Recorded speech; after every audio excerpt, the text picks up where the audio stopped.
Hi, and today I'm joined by Albert and Jake from Longstride Capital.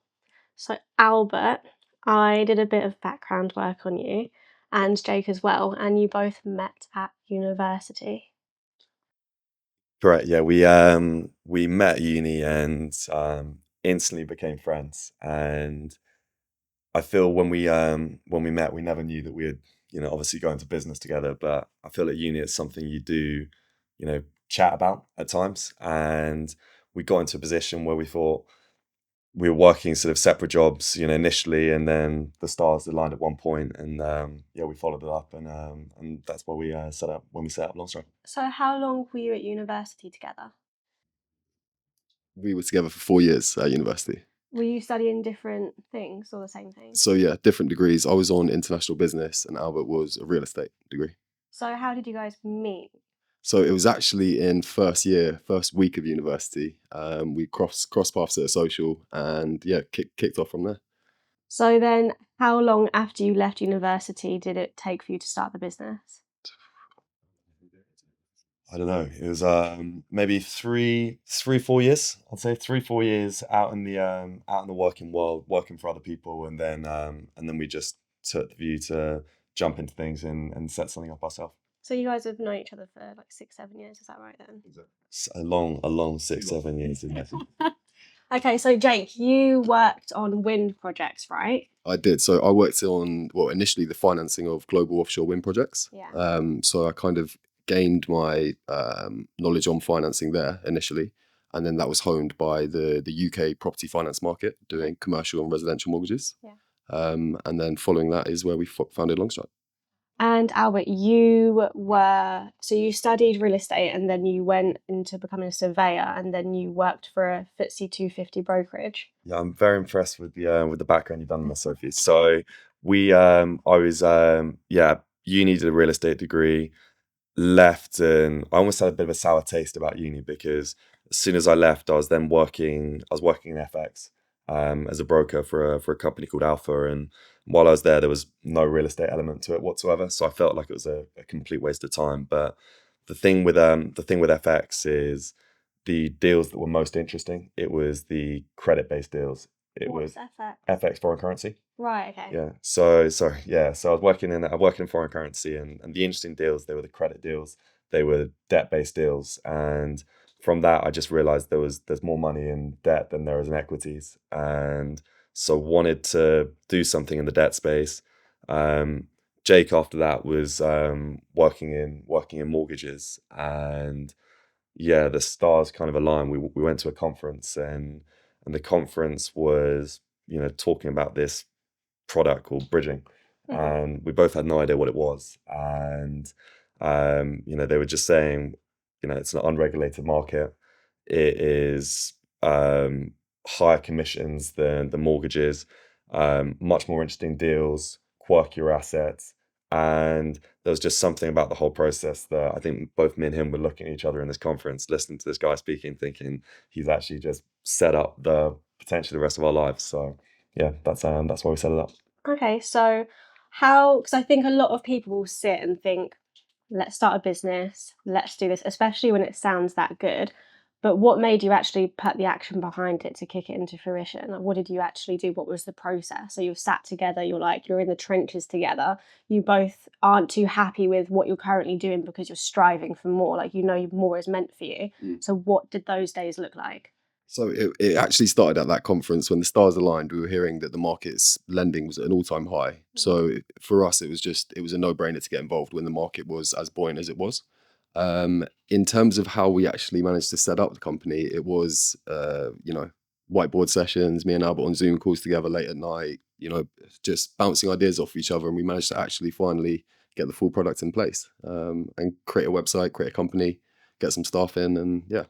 Yeah, I think people always get so nervous about, how do you, and this question we get asked the most is, how do you set up a company? But, it is as simple as you pay £13 on a company's house, you pay £300 to a website developer, and then you're good to go. And from that, it's just about trying to gain as much expertise in that field, make sure that we're as knowledgeable as possible. And unfortunately, we're in a position now that we really, really understand the debt market. We understand real estate debt, and from that, we don't advertise, we don't really market. For us, even coming on the podcast, it felt a bit strange because we like this idea of almost building in private rather than public, but it's been these sort of word of mouth referrals where you do good work for someone, they say chat to my mate, and that spider's web just grows and grows and grows, and that's how we've built it to what it is today. So, well, first of all, congratulations on building to where you've got it today. I think that's a massive feat. So you both should be really happy with that. Thank you. So Jake, you speak fluent Mandarin. I do indeed. How did that come about? So there was Gonna give us some. 你好吗？我很好，谢谢。So yeah, there was a big Chinese community at my school, and essentially we were actually taught it from a very young age, and I actually quite took to the language and stuck with it throughout. So did it for GCSE, and then considered doing it for A level, but stopped at AS. So what school did you go to, don't mind me asking? Brighton College in down south. Okay, so did you enjoy it? Loved it there. So when you were in school learning it, did you assume that other schools did the same thing? And when you met other people, you're like, why are you not learning that? No, I knew very early on that it was a very niche language to be learning. And yeah, sadly don't meet many people that speak it, but we do have some Chinese clients where it's come in benefit, speaking Mandarin to them. So I actually was going to ask you that. So by speaking Mandarin, does that give you access to offshore money? Essentially, yeah. It opens up conversations that wouldn't necessarily happen if we wouldn't be able to, communicate with them. Are you with it, and forgive me if I'm misunderstanding your area, but is where you get your lending from, do you go through like those brokerages or is it private lending? We're actually a mixture of institutional and private lending. So it actually depends on the case. Often private money will suit a case more so than institutional would. So it's about picking the right lender for the right case. Yeah, following on from that, Jake, I think it's horses for courses. It's about marrying up the client to the right lender for the right project. Every lender will have different appetites in terms of what they are willing to lend on, what type of client they want to lend the money to. And so for us, it's about having those initial conversations with the clients, understanding exactly how they work, their experience, their particular individual position, the asset they're buying or the development they're doing, how ambitious it is for them. And as soon as we've got that information, we've just got a really good understanding of who will lend on what. And so from that, we'll go out to market, and typically we look to put 3 or 4 sets of terms in front of the client, based off, one, the most important thing, which is getting them the certainty of funding. 2, everyone's very rate conscious. They don't want expensive debt. They want the cheapest debt. So we'll try and make it as cheap as we can for that particular client. And if we're able to do those things, we've done our job well. See, everything that you're talking about is actually quite complex, and I don't believe that everything is as humble as you were saying when you first started, because I can imagine that to get here from where you were was quite difficult. So could you tell me more about that? Okay. So yeah, it was a long journey for me and Albert to actually get Longstride launched. It took a lot of late night kind of Zoom and brainstorming sessions, a lot of office visits, trying to find the right site for us, and then also trying to hire some good talent as well. But yeah, it was actually a very long process, but we got there in the end. So I know that you're a couple of years in now, and I'm sure that there's still so much more ahead of you. But if you were to know then what you know now, would you still do it, or would you do something different? I think the first year teaches you a lot of valuable lessons, and those lessons that we've learned are truly invaluable. So I wouldn't change a thing. Would you alter, or would you think, oh, you know what, that was such a good idea, I wish we did that sooner? Would you? I think for us, we learned a lot of tough lessons in our first year. I think the thing, being a broker, in theory, you shouldn't actually lose money on your deals, because ultimately you're not necessarily putting any risk in, any capital. It's the client's money, it's the lending money, and for us, we're just taking a bit of cream off the top. But I think there were certain deals that potentially didn't fit as well as we wanted them to, and to make them work, we'd put a bit of our own cash into these deals. And yeah, I think once you've been burnt before, or twice when you've been burnt before, or I think it was 3 times for us. We kind of realized actually, like, stick to the core product, just focus on what we're actually looking to provide as a service, and do it very well. And yeah, that's what we've done. I think that actually says quite a lot about your character, where you're willing to put in your own money. So you sacrificed quite a lot of your own personal time when you were first starting this, not knowing if it would work out, and then you've started, you're pouring your own capital into it. I think that shows you're quite honourable people. So I think now, That's very kind of you, Sophie. yeah, you're welcome. But I think now moving forwards, now that people would know that story, working with you, it's very easy to be sat opposite someone saying, "Trust me, I'm going to do this for you." But you actually have like previous history showing that you will go out of your way for your clients. We do indeed. We like to get behind our clients' projects wholeheartedly, whether that's providing funding or just providing assistance in the way that we do. Like we like to see our clients' dreams come to fruition. So yeah, it's a good thing to be behind our clients the whole way. So what do you do in terms of, because obviously with construction, everything is set around time restraints and time limits, and you have to act fast. So how do you act fast, but also where do you draw the line when someone's being quite difficult and on your case? Do you think, listen, I'm going to do this for you, but you let me handle it and then I'll come back to you? Like, how do you handle that? I think you're right. With construction, everything gets delayed. Every process, and I think for us, we just try and make sure that the debt's not one thing that gets delayed. It can happen. There are certain external factors, solicitors being slow, valuations taking a long time. These are all things that are ultimately out of our control. But for us, it's we just I think again it kind of comes back to really understanding what the client needed in the first place. If they are looking for a quick solution, we can provide them with a very, very quick solution. If they're looking for a cheap solution, we can provide them with a cheap solution. And sometimes the cheap solution is the slightly slower solution, but sometimes people have the luxury of time, so they can explore those options. Okay, so you almost go, this is all the information. It's your decision what you want to do. I'll stand behind you, but it is ultimately your decision. Absolutely. Look, there are lenders out there that can, and we have completed deals in a week because it's been essential that we've completed them that soon. We've got deals that we started looking at last year that still haven't closed. And for us, obviously, would rather do something fast and move on to the next thing, but that doesn't necessarily always suit the client. So we're happy to work to the timescales they want to work to. I did see as well that you guys about Drake's Island. What's this? That was actually Albert's deal, so I'll let Albert. That was a really cool one. Yeah, that was a really cool one. So there's an island off the coast of Plymouth. If you know your history, Sir Francis Drake was the person who fought off the Spanish in the Spanish Armada. And he's got an island with some old forts on it. And it was a time-sensitive deal. It was a situation that was fairly precarious at the time, and the actual island had planning permission for a 50-bedroom hotel. And so it was about how do they buy themselves a little bit more time before they lost the island through receivers. And so we bought them a bit more time, and they're going through the planning now, and I think they're very grateful for that. And so I think at some stage you'd like to see a nice hotel on Drake's Island. And I hope I'm one of the first people invited out there as well. You better be. I expect to see your hands like embedded into somewhere on the brickwork there. Yeah, I think it's all like protected with like grade listing and stuff like that. So that might be difficult, but maybe on some of the modern plastering.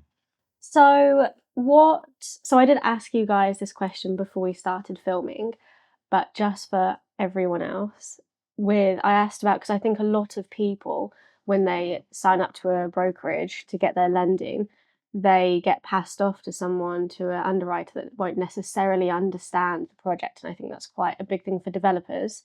So That's what I do. I pass them all on to Jake. So what do you guys do? So if someone signs on with you, does it go straight to an underwriter? What's the process with you guys?